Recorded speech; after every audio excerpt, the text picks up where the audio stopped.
Guys मेरी gut feeling कह रही है कि आई थिंक 2025 जो है एप्पल के लिए बहुत बेटर ईयर रह सकता है ओवरऑल देखा जाए तो। और ये बात पता है मैंने क्यों बोली है? मैं जब भी कंपैरिजन बनाता था ना कि जहां पर सैमसंग और आईफोन को मैं कंपेयर कर रहा हूँ, स्पेसिफिकली मैं नॉन प्रो मॉडल्स की बात कर रहा हूँ, जैसे कि आईफोन 14, 15, हमेशा एक ही चीज होती थी कि सैमसंग की जो बेसिक्स है वो मच बेटर निकल के आते थे आईफोन के नॉन प्रो मॉडल कंपैरिजन में। एग्जैक्टली बताऊं तो पुराने वाले नॉन प्रो आईफोन्स के अंदर भाई 120 हर्ट्ज का रिफ्रेश रेट नहीं था, ये बहुत ही बेसिक रिक्वायरमेंट थी। या फिर फास्ट चार्जिंग का एग्जांपल ले लो, मतलब इतना फास्ट चार्ज नहीं होते थे आईफोन। बट इस साल स्टोरी चेंज हो गई है और वीडियो के एंड तक आपको पता लग जाएगा कि S25 के फीचर्स आपके लिए ज्यादा वैल्यूएबल है या फिर आईफोन 17 के फीचर्स आपके लिए ज्यादा यूजफुल है। इन शॉर्ट, इन दोनों फोन्स में से एक फोन पिक करने में आपकी हेल्प हो जाएगी इस वीडियो को पूरा देखने के बाद। तो इसी नोट पे सब्सक्राइब बटन पे क्लिक कर लो, हर साल ऐसी डिटेल कंपैरिजन लेकर आते हैं हम। तो डिजाइन से स्टार्ट करते हैं। देखो, एक्सपेंसिव फोन में मटेरियल्स बहुत मैटर करते हैं और इन दोनों फोन की अच्छी बात ये है कि ये एल्यूमिनियम फ्रेम के साथ आते हैं और दोनों ही फोन जो है कॉम्पैक्ट फोन की कैटेगरी में आते हैं, तो लाइक काफी लाइट वेट और सुपर कंफर्टेबल माने जाते हैं लाइक काफी टाइम से। अब बिल्कुल ही एग्जैक्ट होकर बात करूं तो S25 जो है आईफोन 17 से 15 ग्राम ज्यादा हल्का है। आपको एक बहुत इंटरेस्टिंग चीज बताऊं, मेरे पास पुराने जितने भी नॉन प्रो मॉडल है आईफोन के, मेरे पास सारे रखे हुए हैं। आईफोन 12, 13, 14, 15 इन सब की एक प्रॉब्लम थी कि अगर स्क्रीन गार्ड नहीं लगा हो फोन पे तो क्रेजी स्क्रैचेस आ जाते थे स्क्रीन पे और रीसेल वैल्यू पूरी खत्म हो जाती थी। बट इस लेटेस्ट आईफोन 17 में एप्पल ने भाई चीजें सॉल्व करी है। इस बार जो है सिरेमिक शील्ड 2 यूज करा है, जो कि बताया जा रहा है और मैंने थोड़ा बहुत इंटरनेट पे भी देखा है कि कम स्क्रैचेस आ रहे हैं पहले के कंपैरिजन में, तो चीजें थोड़ी सॉल्व होती हुई दिख रही है। और इस चीज को अगर मैं सैमसंग से कंपेयर करूं तो S25 में गोरिल्ला ग्लास विक्टस 2 है, फैंटास्टिक ग्लास है, स्ट्रॉन्ग भी है, स्क्रैच भी ज्यादा नहीं पड़ते और जो सैमसंग के पुराने मॉडल्स भी थे उन पे नहीं पड़ते थे ऐसे स्क्रैचेस, तो लाइक ये वाली प्रॉब्लम तो नहीं थी इसमें। बट फिर आईपी रेटिंग की बात करें तो यार वो एप्पल की बहुत टाइम से काफी स्ट्रॉन्ग रही है। एटलीस्ट ऑन पेपर तो एप्पल लिखता है कि 6 मीटर डीप जा सकता है आईफोन, वो भी आधे घंटे के लिए, जबकि सैमसंग मेंशन करता है कि 1.5 मीटर डीप जा सकता है 30 मिनट्स के लिए। वैसे तो दोनों IP68 रेटिंग है, बट स्टिल हम बेटर आईफोन की बोलेंगे आईपी रेटिंग। अब बटन्स भी डिस्कस करने पड़ेंगे क्योंकि फॉर सम रीजन एप्पल ने जो है कुछ ज्यादा बटन्स दे दिए अपने फोन में। आई मीन जो नया एक्शन बटन आया है वो तो बहुत यूजफुल है, उसको कस्टमाइज भी कर सकते हैं सेटिंग में। और अब तो ये कैमरा कंट्रोल बटन भी आने लगा आईफोन्स के अंदर, जिसका अभी तक कोई अच्छा यूज नहीं आया है और मैंने इंटरनेट पे देखा भी है, लोगों को इतना कुछ खास लगता भी नहीं है। वेयर एज सैमसंग ने जो अभी भी सिंपल अप्रोच रखी हुई है कि फोन के राइट साइड में वॉल्यूम रॉकर्स और पावर बटन दे दिया है, तो लाइक इजी रहता है फोन को यूज करना, नेविगेट करना। और स्पीकर्स की बात करूं तो गाइस मैंने बहुत अच्छे से कंपेयर किया, लाइक बहुत डिफरेंट कंटेंट सुना मैंने, and I think slightly better speaker मुझे आईफोन के लगे।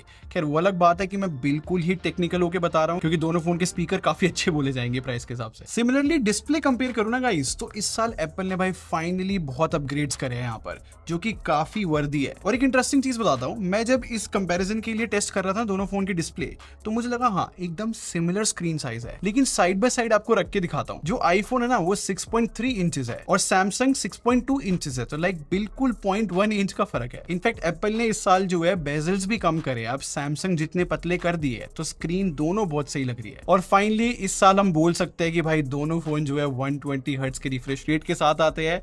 इसका बेनिफिट ये है कि जब भी एप्स ओपन करोगे बहुत स्मूथ लगेगी, या फिर जब स्क्रॉलिंग करोगे तो अब आईफोन में भी स्मूथ स्क्रॉलिंग आएगी। इनफैक्ट सैमसंग की तरह इस साल एप्पल ने भी जो है ऑलवेज ऑन डिस्प्ले दे दी है अपने फोन के अंदर, तो ये भी एक एडवांटेज है। बट गाइस दोनों फोन की डिस्प्ले में एक डिफरेंस है, जहां पर आईफोन 17 में एंटी रिफ्लेक्टिव कोटिंग मिलती है जो कि रिफ्लेक्शंस थोड़ी सी रिड्यूस कर पाती है। बहुत अच्छा लग रहा है भाई एप्पल इस साल जो है डिस्प्ले डिपार्टमेंट में इतना आगे आ गया है, वरना पिछले बहुत सालों से जब भी मैं कंपैरिजन ऐसा बनाता था हमेशा आईफोन हारता था डिस्प्ले में। खैर गाइस ये तो जस्ट स्पेक्स वाली बातें थी, मैं आपको प्रैक्टिकली भी दिखाता हूं। आईफोन इस साल जो है ना 3000 निट्स ब्राइटनेस के साथ आया है और इसको कंपेयर किया जाए S25 की 2600 निट्स से, तो no doubt iPhone slightly brighter लगता है। बट ऑनेस्टली स्पीकिंग दोनों फोन की जो डिस्प्ले है आउटडोर डायरेक्ट सनलाइट में बहुत अच्छे से दिखती है। बट क्योंकि एंटी रिफ्लेक्टिव कोटिंग है आईफोन के अंदर, तो हल्का सा एडवांटेज वो भी बोला जा सकता है। और नेटफ्लिक्स, प्राइम वीडियो, किसी भी ओटीटी प्लेटफॉर्म की बात करूं तो मैंने आर्कनेट दिखा रहा टेस्टिंग के लिए, और यहाँ पर मुझे लगा कि आईफोन जो है ज्यादा एक्यूरेट कलर दिखा रहा है, जबकि सैमसंग जो है ज्यादा वाइब्रेंट कलर दिखा रहा है। तो लाइक ये तो चॉइस वाली बात हो गई। बट आईफोन में डॉल्बी विजन का भी सपोर्ट है, तो वो भी एक अच्छी चीज है। बट अब कंटेंट देखने की बात चली रही है, तो यार आईफोन में जो डायनेमिक आइलैंड है ये थोड़ा सा डिस्ट्रैक्टिंग हो जाता है, जबकि सैमसंग में में लाइक एक छोटा सा कैमरा है पंचोल वाला, तो वो इतना डिस्ट्रैक्टिंग नहीं रहता। अब नेक्स्ट बहुत इंपॉर्टेंट, कनेक्टिविटी को कंपेयर करते हैं। काफी सारे आईफोन यूजर्स को नहीं पता होगा कि यार आईफोन में खासकर जियो, दिल्ली की मैं बात कर रहा हूँ, इतने अच्छे नेटवर्क्स नहीं आते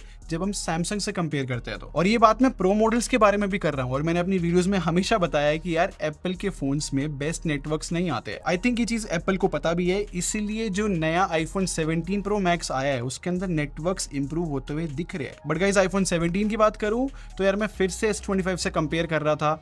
वाईफाई भी जो है इसका इतना स्ट्रॉन्ग नहीं है अगर मैं S25 से कंपेयर करूं तो, क्योंकि मैंने अपने वाईफाई राउटर से थोड़ा दूर जाके दोनों फोन में टेस्ट रन करा था, ज्यादा स्पीड सैमसंग में आई थी। तो I wish next year Apple जो है नेटवर्क्स और इंप्रूव करे भाई इंडिया के अंदर। बाकी हैप्टिक्स को कंपेयर करूं गाइस तो आई थिंक हैप्टिक्स आईफोन के बेटर है सैमसंग के कंपैरिजन में। बाकी हर साल की तरह बोलूंगा भाई, जो एप्पल की फेस आईडी है नो डाउट वो रिलायबल है, फास्ट है, लेकिन मुझे सैमसंग का फिंगरप्रिंट स्कैनर ज्यादा इजी लगता है भाई यूज करना।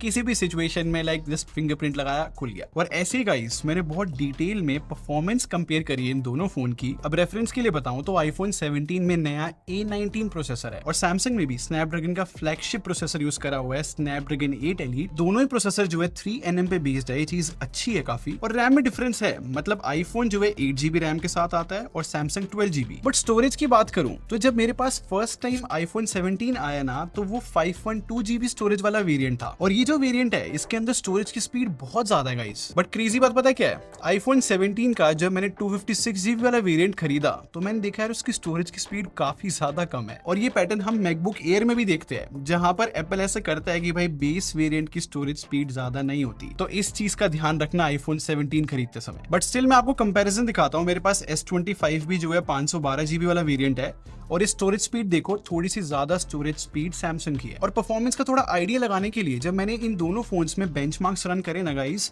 तो थोड़े थोड़े स्कोर्स आईफोन के ज्यादा आ रहे थे S25 के कंपैरिजन में। बट 3D मार्क के स्ट्रेस टेस्ट के बारे में बात करूं तो स्क्रीनशॉट को ध्यान से देखना, जो बेस्ट लूप स्कोर्स है वो सैमसंग के ज्यादा है, बट जो स्टेबिलिटी है वो आईफोन की ज्यादा है। अब स्टेबिलिटी और लूप स्कोर को टेस्ट करने के लिए भाई मैंने प्रैक्टिकल टेस्टिंग स्टार्ट करी, मैंने गेम्स खेले दोनों फोन के अंदर। अब यहाँ पर क्रेजी बात ये है कि इस प्राइस सेगमेंट में आईफोन 17 आई बिलीव पहला फोन बन जाता है जो कि 120 FPS दे रहा है जेंशन इंपैक्ट जैसे हेवी गेम में, जबकि सैमसंग जो है अभी 60 FPS पे चल रहा है। और जब मैंने गेम प्ले करा भी तो आईफोन 17 में बहुत सही चल रहा था गाइस। तो गाइस अब पॉइंट समझे, सिर्फ डिस्प्ले में 120 हर्ट्ज का रिफ्रेश रेट आने की वजह से जेंशन इंपैक्ट में भी 120 FPS की सेटिंग आई है, तो ये बहुत बड़ा एडवांटेज हुआ है आईफोन के लिए। इसीलिए एवरी ईयर हम सारे टेक यूट्यूबर्स एप्पल को क्रिटिसाइज करते थे। बाकी कैजुअल गेमिंग की बात करूं तो भाई COD दोनों फोन 120 FPS पे हैंडल कर लेते हैं जाती है, क्योंकि आईफोन 17 में भाई AAA टाइटल चल जाते हैं, जो कि बहुत क्रेजी बात मानी जाती है। बट परफॉर्मेंस में एक और चीज डिस्कस करना बनता है, जो कि है USB पोर्ट इन दोनों फोन्स का। देखो अगर आप एक ऐसे यूजर हो जो कि SSD यूज करता है और डेटा ट्रांसफर करता है SSD से फोन में या फिर फोन से SSD में, तो अभी भी जो आईफोन 17 है वो USB 2.0 के साथ आता है, तो ज्यादा फास्ट स्पीड नहीं है USB पोर्ट की, जबकि सैमसंग में USB 3.2 मिलता है, ज्यादा फास्ट डेटा ट्रांसफर हो जाता है। और इस साल सबसे बड़ी गुड न्यूज ये है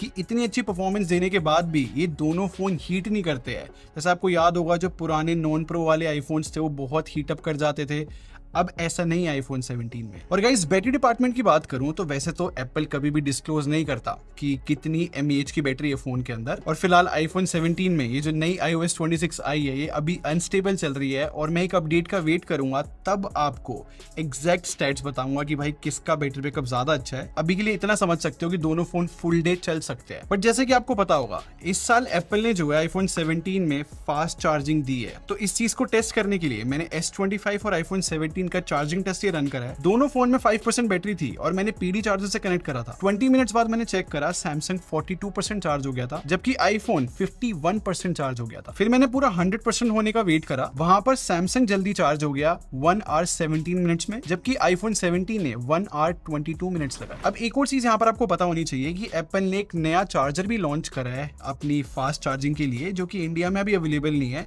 काफी चांसेस है कि उससे और जल्दी चार्ज हो सारे लेटेस्ट आईफोन। और अब कैमरे की बात करूं तो आईफोन 17 जो है 48+48 मेगापिक्सल के साथ आता है, और S25 जो है 50+10+12 मेगापिक्सल के साथ। बेसिकली सैमसंग जो है एक एक्स्ट्रा कैमरे के साथ आता है जो कि 10 मेगापिक्सल का टेलीफोटो लेंस है। और अब सीधा मैं आपको कैमरा सैंपल्स दिखाता हूं दोनों फोन के मेन कैमरा से। नो डाउट गाइस दोनों फोन जो है बहुत अच्छी फोटोज कैप्चर कर रहे हैं अपने प्राइस के हिसाब से, बट अगर मैं बिल्कुल टेक्निकल होकर जज करूं और जूम करूं तो आईफोन 17 थोड़े बेटर डिटेल लेकर आ रहा है और कलर एक्यूरेसी भी इंप्रूव हुई है। जैसे कि स्पेसिफिक एग्जांपल जो है इसमें बोर्ड की तरफ देखो, ये ना ऑरेंजिश था बोर्ड, जो कि आईफोन ने सही कलर दिखाया, जबकि सैमसंग ने थोड़ा येलो कर दिया, तो इसलिए कह रहा हूँ कलर एक्यूरेसी इंप्रूव हुई है। खैर सैमसंग का मुझे एक एडवांटेज लगा कि उसके जितने भी लेंस है ना वो आईफोन 17 कंपैरिजन में थोड़े ज्यादा वाइड है। तो वाइड होने का बेनिफिट ये कि ज्यादा एरिया हम कैप्चर कर पाते हैं। और पोर्ट्रेट शॉट्स की बात करूं तो गाइज ये देखो 1x पे दोनों फोन जो है आई थिंक बहुत अच्छा परफॉर्म कर रहे हैं। यहाँ पर एज सच में क्रिटिकल होकर जज नहीं करूंगा, लेकिन जब 2x की बात करते हैं तो यहाँ पर सैमसंग में कभी कभी नॉइज आ जाती है, जबकि आईफोन 17 बेटर डिटेल्स ले आता है। बट एज डिटेक्शन की मैं बात करूं तो आई थिंक गाइज वो सैमसंग की मेरे को बेटर लगी आईफोन के कंपैरिजन में। बट जब 3x जूम करके हम पोर्ट्रेट फोटोज कैप्चर करते हैं तो यहाँ पर हम आईफोन के साथ कंपेयर नहीं कर सकते, क्योंकि सैमसंग में डेडिकेटेड 3x लेंस मिल जाता है, तो ऑब्वियसली उसकी फोटोज मच बेटर होती है। इनफैक्ट इस डेडिकेटेड लेंस की वजह से 10x पे भी जो है सैमसंग बहुत अच्छी फोटो खींच लेता है। बट फिर अल्ट्रा वाइड लेंस की बात करूं तो अब आईफोन 17 में 48 मेगापिक्सल का है, तो यहाँ पर बहुत सारी इंप्रूवमेंट्स क्लियरली दिख रही है लास्ट ईयर के मुकाबले, और सैमसंग कंपैरिजन में भी बेटर रहता है। और मैक्रो फोटोज की बात करूं तो दोनों फोन की बहुत डिफरेंट अप्रोच है। जैसे कि आईफोन 17 जो है अल्ट्रा वाइड लेंस से मैक्रो फोटोज करता है, तो अच्छी बात यह है कि वो काफी ज्यादा क्लोज चला जाता है सब्जेक्ट के, तो वो एक डिफरेंट पर्सपेक्टिव देता है। जबकि सैमसंग की बात करें तो वो 3x से मैक्रो फोटोज कैप्चर कर पा रहा है, जिससे सब्जेक्ट के पास तो जाता ही है बट सेम टाइम पे हमें बोके भी मिल जाता है बैकग्राउंड में, तो ये एक और डिफरेंट पर्सपेक्टिव देता है। और लो लाइट फोटोज की बात करूं तो देखो मैं कुछ नाइट शॉट्स आपको दिखाता हूं, एंड आई थिंक यहाँ पर बहुत हद तक क्लियर है कि आईफोन जो है थोड़ा नेचुरल कलर्स ला पा रहा है और थोड़ी बेटर डिटेल ला पा रहा है सैमसंग कंपैरिजन में। बट फ्रंट कैमरे की बात करूं गाइस, इस साल बहुत इंटरेस्टिंग स्टोरी है।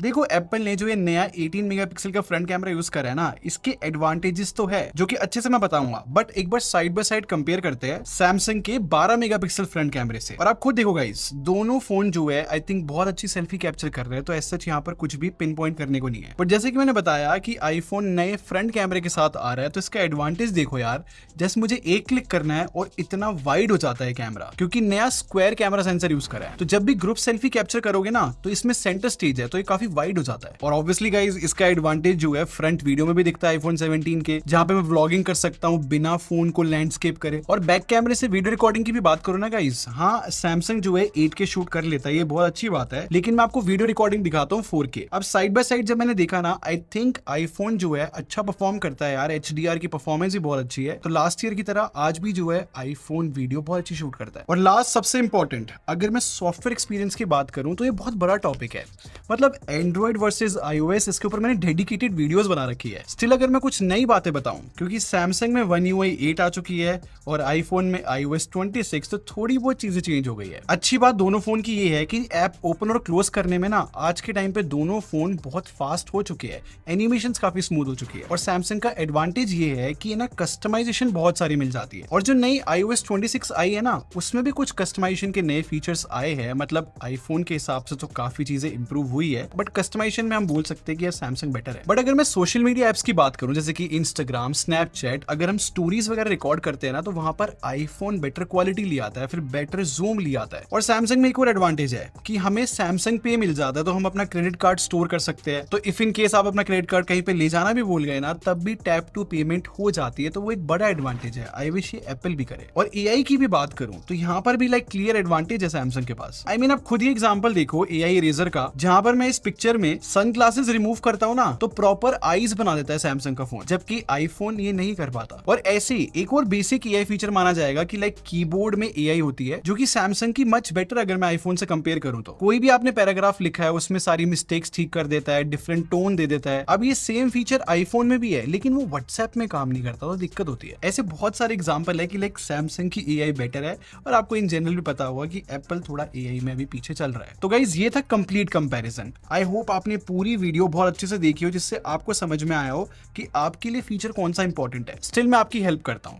देखो आईफोन 17 आप तब खरीदना जब आप ऑलरेडी एक आईफोन यूजर हो। इनफैक्ट मैं ये भी कह सकता हूं अगर आप किसी भी पुराने नॉन प्रो मॉडल पे हो ना तो आप आईफोन 17 में शिफ्ट करोगे तो आपको बहुत अच्छा अपग्रेड लगेगा, नो डाउट, क्योंकि 120 हर्ट्ज का रिफ्रेश रेट आ गया, ज्यादा फास्ट चार्जिंग हो गई है, कैमरा बहुत इंप्रूव हुआ है, ओवरऑल परफॉर्मेंस में जो हीटिंग इश्यूज थे वो भी सॉल्व हुए हैं, तो लाइक बहुत सारे चेंजेस है। और S25 तब खरीदना गाइस अगर आपको छोटा फोन चाहिए हो एंड्रॉइड वर्ल्ड के अंदर। इनफैक्ट आईफोन के कंपैरिजन से 10,000 रुपए सस्ता है S25, और इक्वली गुड चीजें फोन इजिली दे पाता है। इनफैक्ट S25 तो जो है बेटर एआई दे रहा है, USB पोर्ट बहुत फास्ट दे रहा है, और एक एक्स्ट्रा टेलीफोटो लेंस भी मिल जाता है। लाइक छोटी छोटी चीजें अगर आपको मैटर करती है तो S25 सच में आपको खरीदना चाहिए, क्योंकि नो डाउट S25 एक वैल्यू फॉर मनी फोन बोला जाएगा। आई होप इस कंपैरिजन के बाद आपको थोड़ी क्लैरिटी मिली होगी कौन सा फीचर कौन से फोन का ज्यादा बेटर है। तो इसी नोट पे कमेंट सेक्शन में बताओ भाई आपकी यूज केस के हिसाब से आप इन दोनों में से कौन सा फोन खरीदोगे। और अगर आपको वीडियो पसंद आई हो तो लाइक बटन पे क्लिक कर देना और सब्सक्राइब करके हमारी टेक बार आर्मी को ज्वाइन कर लो।